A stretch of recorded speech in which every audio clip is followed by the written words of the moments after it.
hadir, mungkin dari ruangan kerja, dari jalan, ya, dari aktivitas kita datang ke masjid melaksanakan sholat zuhur secara berjamaah. Saya hanya mengingatkan karena rekan-rekan dari Polres Palopo ini masih kurang, ya, silalet yang berseragam tidak sebanyak tadi pada saat apel pagi.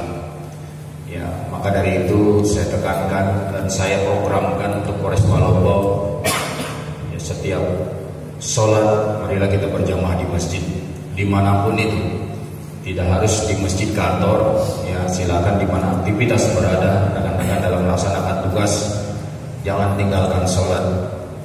Dan kalau laki-laki ini sholat di masjid, ya, bukan di rumah, jadi di masjid, karena faedah dan pahala luar biasa dibandingkan dengan sholat di rumah. Kemudian selanjutnya saya mengajak juga kepada seluruh rekan-rekan Polres Palopo ini, setelah mungkin sholat pada zuhur, ya, marilah kita sama-sama untuk sejenak duduk dan membaca ayat suci Al-Quran. Ya, marilah kita belajar sedikit demi sedikit dan harus dipaksakan, karena memang segala amal ibadah itu harus dipaksakan.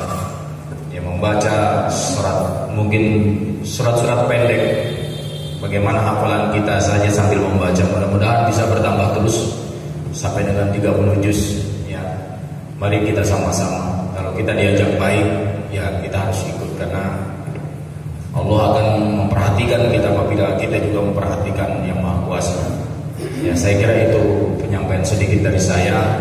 Yang belum hadir pada sholat zuhur ini, marilah kita ajak semua, ya, karena sudah saya ingatkan melalui mic di kantor untuk sholat istirahat dan tinggalkan aktivitas melaksanakan sholat zuhur secara berjamaah.